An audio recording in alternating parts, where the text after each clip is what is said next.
खाटू श्याम जी भक्तों के आराध्य देव। राजस्थान के सीकर जिले में स्थित खाटू श्याम जी का मंदिर करोड़ों भक्तों की श्रद्धा और आस्था का केंद्र है। वे कलयुग के दाता माने जाते हैं, जो अपने भक्तों की हर मनोकामना पूरी करते हैं। लेकिन क्या आप जानते हैं कि खाटू श्याम जी वास्तव में महाभारत के योद्धा बर्बरीक हैं? यह कथा उनकी भक्ति, बलिदान और कृष्ण कृपा से भगवान बनने की है।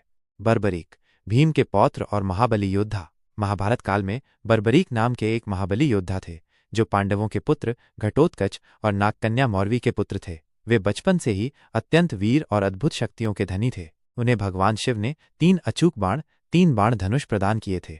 इन 3 बाणों की विशेषता ये थी: 1. पहला बाण जिसे छू लेता वह लक्ष्य को चिह्नित कर देता। 2. दूसरा बाण जिसे छू लेता वह लक्ष्य के विपरीत शत्रु या मित्र के रूप में चिह्नित हो जाता। 3. तीसरा बाण केवल उन्हीं को नष्ट कर देता जिन्हें पहला बाण चिह्नित कर चुका होता। इस शक्ति के कारण बर्बरीक को 3 बाणधारी कहा जाता था। उन्हें वरदान मिला था कि वे किसी भी युद्ध को मात्र 3 बाणों से समाप्त कर सकते हैं। कुरुक्षेत्र युद्ध और श्रीकृष्ण की परीक्षा। जब महाभारत का युद्ध आरंभ होने वाला था, तब बर्बरीक अपनी माता से आज्ञा लेकर युद्धभूमि कर गए। उन्होंने संकल्प लिया कि वे युद्ध में हमेशा कमजोर पक्ष का साथ देंगे। भगवान श्रीकृष्ण जानते थे कि बर्बरीक के युद्ध में प्रवेश करने से संतुलन बिगड़ जाएगा। अगर वे कमजोर पक्ष के साथ जाएंगे तो जैसे ही वो पक्ष बलशाली बनेगा, वे दूसरी ओर चले जाएंगे, जिससे युद्ध कभी समाप्त नहीं होगा। इस समस्या को हल करने के लिए श्रीकृष्ण ने ब्राह्मण के वेश में बर्बरीक की परीक्षा ली। श्रीकृष्ण द्वारा सिर की बलि की मांग। जब श्रीकृष्ण ने बर्बरीक से पूछा कि वे युद्ध में किसका पक्ष लेंगे, तो बर्बरीक ने उत्तर दिया, मैं सदैव कमजोर पक्ष के साथ रहूंगा। यह सुनकर श्रीकृष्ण ने एक और प्रश्न किया, तुम केवल 3 बाणों से पूरी सेना को समाप्त कर सकते हो, क्या तुम हमें अपनी शक्ति का प्रमाण दे सकते हो? बर्बरीक ने सहर्ष अपनी शक्ति दिखाने के लिए सहमति दी। श्रीकृष्ण ने पास खड़े एक विशाल पीपल वृक्ष की सभी पत्तियों को अपने बाण से चिह्नित करने को कहा। बर्बरीक ने पहला बाण चलाया, जिसने पेड़ की सभी पत्तियों को चिह्नित कर दिया। तभी श्रीकृष्ण ने एक पत्ती को अपने पैर के नीचे छिपा लिया। जब बर्बरीक ने दूसरा बाण चलाया तो वह सीधे श्रीकृष्ण के पैर की ओर बढ़ा। बर्बरीक समझ गए कि उनके बाण अचूक हैं और कोई भी उन्हें रोक नहीं सकता। ये देखकर श्रीकृष्ण ने एक रूप में प्रकट होकर उनसे गुरु दक्षिणा में उनका सिर मांग लिया। बर्बरीक ने बिना किसी संकोच के अपना शीश काटकर श्रीकृष्ण को अर्पित कर दिया। इस बलिदान से श्रीकृष्ण अत्यंत प्रसन्न हुए। उन्होंने बर्बरीक को वरदान दिया कि वे कलयुग में श्याम के नाम से पूजे जाएंगे और जो भी भक्त सच्चे मन से उन्हें पुकारेगा, उसकी सभी इच्छाएं पूर्ण होंगी। कृष्ण ने बर्बरीक के कटे हुए शीश को वरदान दिया कि वो महाभारत का पूरा युद्ध देख सकेगा, इसलिए उन्होंने उसका शीश एक ऊंचे स्थान पर स्थापित कर दिया।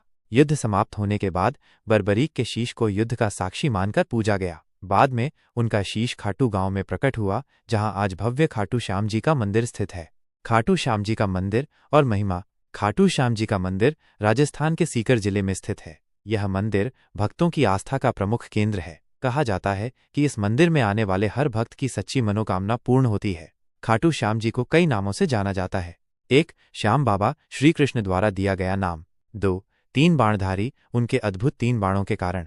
3. हारे का सहारा, जो भक्त दुखी होते हैं उन्हें श्याम बाबा सहारा देते हैं। खाटू श्याम जी की पूजा और प्रसिद्ध मेले।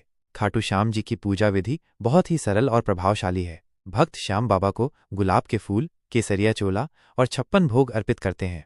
हर साल फाल्गुन महीने में खाटू श्याम जी का भव्य मेला लगता है, जिसमें लाखों भक्त पैदल यात्रा करके दर्शन करने आते हैं। यह मेला 5 महीने 7 दिनों तक चलता है और इसमें भक्त जय श्री श्याम के जयकारे लगाते हुए बाबा की शरण में आते हैं।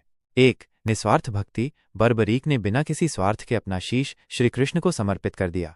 2. धैर्य और श्रद्धा।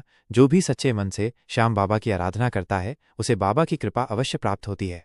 3. संतुलन और न्याय। बाबा श्याम सदैव न्याय और धर्म का पालन करने वाले भक्तों की सहायता करते हैं। खाटू श्याम जी का जीवन और उनकी कथा हमें सच्ची भक्ति, त्याग और विश्वास का महत्व सिखाती है। वह भक्तों के हर दुख का नाश करने वाले और हर विपत्ति से बचाने वाले देवता हैं। अगर आपके मन में कोई इच्छा है तो बस एक बार जय श्री श्याम कहिए और बाबा आपकी हर मनोकामना पूरी करेंगे। जय श्री श्याम, जय बाबा श्याम।